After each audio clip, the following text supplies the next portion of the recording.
OK ဒီကကျွန်တော်ဖိုးခေါ်ပေါ့နော်ဒီ Fiber မှာ Fiber ကိုကျွန်တော်Fiber ကျွန်တော်စဖွင့်ပြမှာပေါ့နော်ပြောပြတဲ့အကြောင်းရင်းကျွန်တော်စဖွင့်ပြမှာနော်ဒါတော့ဖွင့်တတ်ပါလူတိုင်း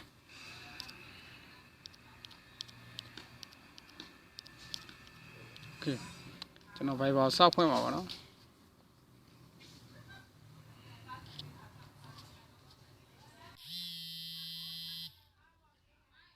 ဒီမှာကျွန်တော်ဘာဖွင့်ပြလဲဆိုတော့ဒီ Fiber ရဲ့ဒီမှာပေါ့နော်ကျွန်တော် Fiber သုံးတာကိုတငယ်ချင်းမသိအောင်ပေါ့နော်ချက်ပေါက်ပိတ်ထားနေကျွန်တော်ပြောနော်ကို Fiber သုံးနေရတခြားလူမသိအောင်လောက်တဲ့နည်းကိုကျွန်တော်လာပြောတာပေါ့နော်ကို Fiber သုံးနေရသူတို့မသိအောင်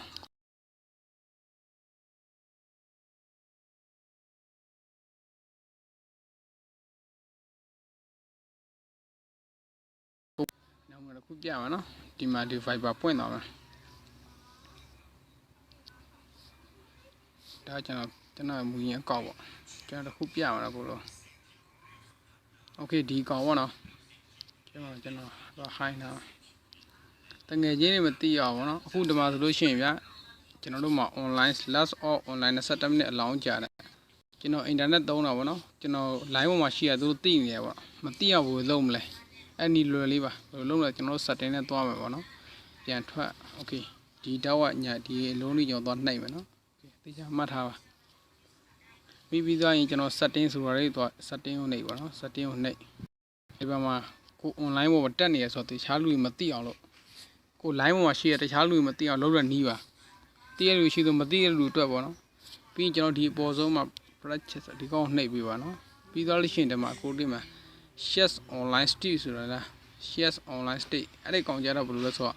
အခုတည်းကကျွန်တော်နှိပ်လိုက်လို့အမှန်ချစ်နေလိမ့်မယ်အဲ့အမှန်ချစ်တာကိုကျွန်တော်နှိပ်လိုက်ချင်းဒီပျောက်သွားတာပေါ့နော် okay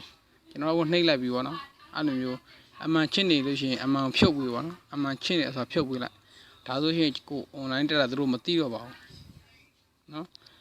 ဒီလိုအမှန်ချစ်ပြီးလိုက်တာကို online မှာရှိတာသူမသိတော့ဘူးနောက်တစ်ခုပြမယ်နော်ဒီ app ကိုရှက်ပြီးတော့နော် Viber app and game ယူ using ဒါတော့ game တွေပိုင်းနဲ့အသုံးပြုတာ Viber game နဲ့အဲ့ဒါတော့ကိစ္စမရှိအဲ့ဒါဖွင့်ထားရတယ်ဒီကောင်ကတော့ခုနကကိုဒီလိုအမှန်ချစ်နေလို့ရှိရင်အမှန်ချစ်ကိုဖြုတ်ပြီးပါဖြုတ်လို့ရှိရင်ဒါကျွန်တော်တို့ online မှာရှိတာပေါ့ Viber သုံးနေဆိုတော့တခြားလူမသိတော့ပါဘူးနောက်တစ်ခု Samsung state ဆိုတော့ဗာလဲ STAT state state ဆိုကျွန်တော်တို့ Viber ပို့တဲ့ message တွေစာသားတွေကိုတခြားလူမြင်တာပေါ့နော်မမြင်အောင်ပေါ့အဲ့ဒါကိုအခုတော့အမှန်ချစ်ထားတာပေါ့အမှန်တကယ်တော့မြင်ရတယ်ခုမှကျွန်တော်ပို့လိုက်တဲ့စာကိုသူတို့ပို့လို့ကျွန်တော်ပို့တာသူတို့မြင်ရတာပေါ့ဥမာသူတို့ပို့တဲ့စာမမြင်အောင်ပေါ့နော်ကိုပို့တဲ့စာသူတို့မမြင်အောင်ဆိုပြီးတော့ဒီအမှန်လေးဖြုတ်ပလိုက်အဲ့ဒါဆိုရှင်ကိုပို့တဲ့ message တွေသူပို့တဲ့ message တွေမမြင်ရတော့ဘူးပေါ့နော်အဲ့ဒါကောင်ပေါ့ဒါတော့ show you ပို့လို့ဆိုကိုယ့်ရဲ့တပ်ပုံပြမှာလားပေါ့ဒီကောင်ကြတော့ကိုတို့ပိတ်လိုက်ပြီဆိုလို့ရှိရင်တော့ဒီခုန24နာရီ hour you can change setting one time ဆိုဒီကောင်ပိတ်လိုက်ရှင်မနက်24နာရီကြာမှပြန်ပြီးချိန်လို့ရအောင်နော်အခုကျွန်တော်ပိတ်လိုက်တဲ့အတွက်ပြန်ချိန်လို့မရတော့ပါဘူးသူ24နာရီစောင့်ပါနော်အဲ့ကောင်က online ပိတ်ထားတာပေါ့ live ကတော့သုံးလို့ရတယ်ကိုသုံးနေရတခြားလူမသိတော့ဘူးပေါ့ okay ဆက်သွားမယ်ဒါ clearly contact ဆိုကျွန်တော်ချိတ်ဆက်ထားတာဖြတ်ဖို့ဒီကောင်တော့ကျွန်တော် Facebook နဲ့ချိတ်ဆက်မှာပေါ့နော်ဒါတော့သုံးတဲ့လူ Facebook ကတော့များသုံးကြပါလား Viber ကို Facebook နဲ့တူချိတ်ဆက်ဖို့အတွက်ဒီ Twitter ကျတော့သုံးနေတယ်ပေါ့တကယ်ကြီးကျွန်တော်တော့သုံးတယ်ပေါ့ဒီ Twitter ဒါတော့ကိုဒါလည်းတိတ်ထွေထူးမရှိပါဘူးအဓိကကျွန်တော်ပြောချင်တာဒီဟာပေါ့နော် online ပေါ်မှာကိုရှိနေတာတခြားလူမသိအောင်လုပ်တဲ့နည်းပါအဲ့ဒါပါပဲဒီဟာလေးကိုအမှန်ချစ်နေရလို့ဖြုတ်ပေးလိုက်အဲ့ဒါဆိုလို့ရှိရင်ကို online ပေါ်မှာ Viber သုံးနေဆိုတော့တခြားလူမသိတော့ပါဘူးဒါတော့ကိုပို့တဲ့ message တခြားလူမြင်လို့ရတာပေါ့ okay ပြီးရင်ပြန်ထွက်မယ်ကျွန်တော်ဒီများနဲ့ပြန်ထွက်မယ်ထပ်ပြမယ် notification ဆိုတော့ကျွန်တော်တို့ကဟောပေါ့ဒီမှာပေါ့နော် show message reviews try Viber ကိုချိတ်ဒီကတော့အမှန်လို့ချစ်ပြရမှာချစ်ပြရဆိုတော့ကို Viber သုံးတာချိတ်ဆက်ဖို့အတွက်ဒါတော့ကိုလည်းဘယ်လိုပြောမလဲကျွန်တော်တိတ်ပြီးဟောပြတော့ချိတ် Viber နဲ့ချိတ်ဆက်တာပေါ့နော်ကိုခုသုံးတဲ့အဲ့ဒီအမျိုးအမှန်ချစ်ထားပြတာဒီကောင်တွေကဒီမှာတော့ဒါတော့ကျွန်တော် rain dome ပေါ့နော် Viber ဖုန်းလာလို့ရှိရင် rain dome နဲ့အတန်ပြုလို့ပေါ့တဲ့ use system ဆောင်းတော့ဒီမှာသွားချိန်လို့မရဘူးဒီကောင်အမှန်ချစ်ပြရမှာအဲ့ဒီကောင်အမှန်ချစ်မှကိုအောက်မှာကုန်းတော့ပြောင်းလို့ရမှာ ဲလို့ Viber ဖုန်းခေါ်လာလို့ရှိရင်ကျွန်တော်တို့တချင်းဒီလုံးနဲ့ပြောင်းလို့ရတာပေါ့ဟုတ်လားဥပမာကျွန်တော်မှပြောင်းလို့ရတာတချင်းဒီလုံးရှိမှာပါတချင်းဒီလုံးကိုကျွန်တော် store file နဲ့မှာအားယူရတခုချိန်ပေါ့နော်အချိန်နဲ့မပြတ်တော့တော့မှသွားရှာပေါ့နော် file နဲ့မှာ Viber ခေါ်လို့ရှိရင်တချင်းဒီလုံးပြောင်းလို့ရပါတယ်ဟုတ်နော်အဲ့ဒါပဲနောက်ကျွန်တော်ပြီးဆက်ပြမှာပေါ့နော် Okay ဒီတစ်ခါတော့ကျွန်တော်ပြောတာပေါ့နော်ခုနဒီ call window ဆိုတာကျွန်တော်တို့ Viber မှာเนาะကျွန်တော်တို့ဖုန်းလာလို့ရှိရင်အတန်တချင်းတန်ထည့်ထားလို့ပြောင်းလို့ရတာပေါ့နော်ဒါမသိတဲ့လူတချို့ဆို Viber သုံးပြီးတော့เนาะဒီတချင်းဒီလုံးမှာထည့်လို့ရဆိုတော့မသိတဲ့လူပြပေါ့နော်ပြပြမသိတဲ့လူပြပေါ့နော်ဒီကောင်ပေါ့နော်ဒီမှာတချင်းကြီးပြောင်းလို့ရတယ်အောင်ကြတော့ခုနကကျွန်တော်ပြပြတယ်ပေါ့နော်ဒီကောင်ဒီကောင်ကျတော့ကျွန်တော်တို့ဒီအတန်စာအိတ်တွေပါလာတာပေါ့နော်မဆော့ကပို့လာလို့ရှိရင်အတန်လောက်တာပေါ့နော်ဒီကောင်တော့ဆောင်းဆိုတာအတန်ပြောင်းတာဒီထဲမှာပဲရှိရပါတော့ file နဲ့တော့ရှာတိတ်မပြရဘူးနော်ကျွန်တော်မိနစ်အကြိုက်မတင်ရင်လို့တိတ်ပြီးအများကြီးတော့မရှိဘူးပေါ့နော်ကိုင်းအောင် message ဆောင်းဆိုတော့ဒီကောင်တော့အတန်ပေါ့နော်တခြားဘာမှထွေလို့ရှိကျွန်တော်ပြောချင်တဲ့အဓိကတော့ဒီဟာပေါ့နော်ဒီကောင်ပေါ့နော်ခုနပြောခဲ့တာဒီ online state ဆိုတာဒီကောင်အမှန်ချစ်ထားတာဖြုတ်ထားတာပေါ့နော်အဲ့ဒါဆိုလို့ရှိရင်ကို Viber ရဲ့ online ပေါ်မှာရှိနေတာပေါ့ကို Viber သုံးနေဆိုတော့တခြားလူမသိတော့ဘူးပေါ့နော်မသိတော့ဘူးပေါ့ဒီကောင်ကျတော့နောက်တစ်ခုကျတော့ဒီကောင်ပေါ့နော်ဒီနှစ်ခုပေါ့ဒီကောင်အမှန်ချစ်ထားတာပေါ့နော်အဲ့ဒါကျတော့သူများစာပို့နိုင်ကိုမြင်ရတာပေါ့ကိုစာပို့ရင်သူများမြင်ရတာပေါ့အခုတကယ်လို့ဒီຢာလေးကိုဖြုတ်ထားလိုက်ရှင်သူများစာပို့လာရှင်ကိုစာပို့လိုက်မမြင်ရတော့ဘူးပေါ့နော်သူကစီးဆိုတော့မမြင်ရတော့ဘူးပေါ့အဲ့လိုမျိုးအဲ့နှစ်ခုပေါ့နော်အဓိကကျွန်တော်ထားပြောချင်တာအဲ့ဒါပဲကျန်တာတော့ဘာမှထွေလို့မရှိဘူးအဲ့ဒါလေးပေါ့နော်ဒီကောင်တော့ပိတ်ပြီးတိုင်း21ရက်ဆောက်တာပေါ့နော်ပြန်နောက်1ရက်24နိုင်ပြည့်တော့မှတစ်ခါတောက်စီအော်တိုပြန်ပွင့်တာပေါ့အဲ့ Viber လေဒါဆိုလို့ရှိရင်ကျွန်တော်အခုတည်းပိတ်ထားတာပေါ့နော်ကျွန်တော် Viber line ပေါ်မှာရှိနေဆိုတာမသိဘူးပေါ့ဒါပေမဲ့ကျွန်တော်သုံးလို့ရတာ Viber ဒါပေမဲ့ကျွန်တော် line online ပေါ်မှာရှိနေဆိုသူများမသိဘူးပေါ့ကျတော့အဲ့ဒီမှာဘာမှထွေလို့မရှိဘူးနောက်တစ်ခုကပြကြတယ်ဒီကောင်တော့ဟိုပါပေါ့ auto download လုပ်တယ်ကျွန်တော်တို့ပို့ဓာတ်ပုံတွေအခုသူများဓာတ်ပုံပို့လာတာပေါ့နော်ပို့လာဆိုကျွန်တော်တို့ wifi ရှိတော့ wifi နဲ့လုပ်တာပေါ့နော်အခု internet ရှိသူများဓာတ်ပုံပို့လာလို့ရှိရင်ကျွန်တော်ရဲ့ memory card ထဲမှာတမ်းမရောက်ပါဘူးဘာဖြစ်လို့ဆိုတော့ကျွန်တော် wifi auto download media 1 wifi ကျွန်တော်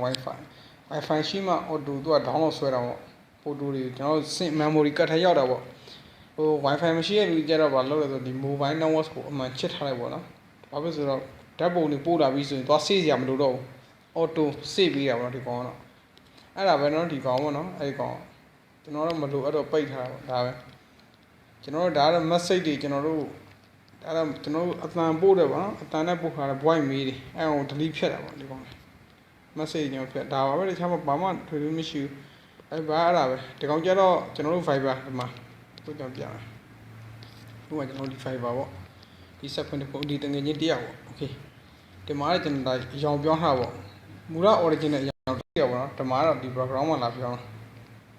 ဒီမှာ background configuration ဆိုဒီမှာကိုယ့်ရဲ့ကောင်းမလေးပုံဖြစ်ဖြစ်တခြားပုံဖြစ်ဖြစ်နော်လှုပ်ထားလို့ရတယ်ပေါ့တခြားပကြီးပုံတွေပါတယ်အများကြီးပေါ့နော်အဲ့လိုမျိုးလှုပ်ထားလို့ရတယ်ဒီမှာကျွန်တော်ဓာတ်ပုံနဲ့သွားတာပြခန်းတော့ပြန်ပါပေါ့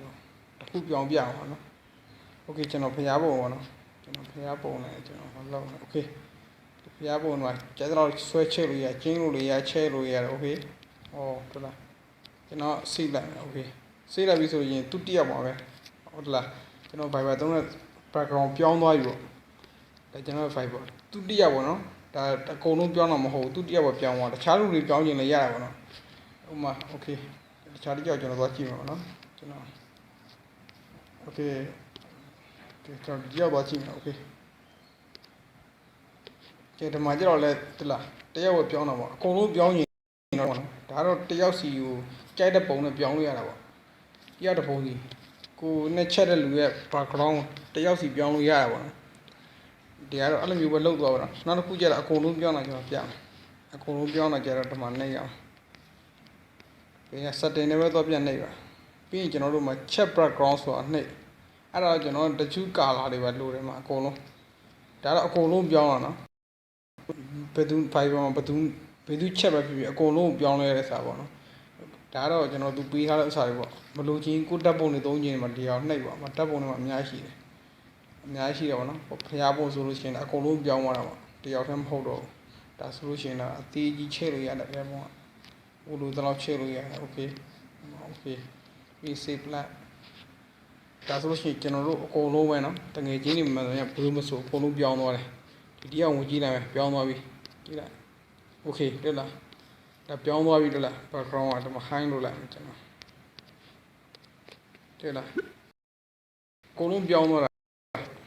တခုတည်းမို့ခုနောက်ဆက်ကြတယောက်ချင်းဝင်ပြောင်းတော့ဒါကြတော့အကုန်လုံးပြောင်းသွားတာဒီမှာသူ့ရဲ့သူဆိုလည်းပြောင်းသွားတယ်တွေ့လားအကုန်လုံး background တွေအကုန်လုံးပြောင်းသွားတယ်ဒါမျိုးပေါ့ဒါဘာမှထွေလူခက်ကြီးမဟုတ်ဘူးဒါပေမဲ့မသိတဲ့လူကကျွန်တော်လာပြောပြတာပေါ့နော်ဒါပေမဲ့အားမအဲ့ဒါကြီးမဟုတ်ဒါပါပဲတခြား driver ထွေလူဘာမှမရှိဘူးအဲ့ဒါပဲပြောချင်အားလုံးမအဆင်ပြေပါသေးဘူးဒါ driver မှာကို driver သုံးတယ်ဆိုတော့တခြားလူမသိအောင်လို့မသိတဲ့နီးပေါ့နော်အဲ့ဒါလာပြောပြတာပါ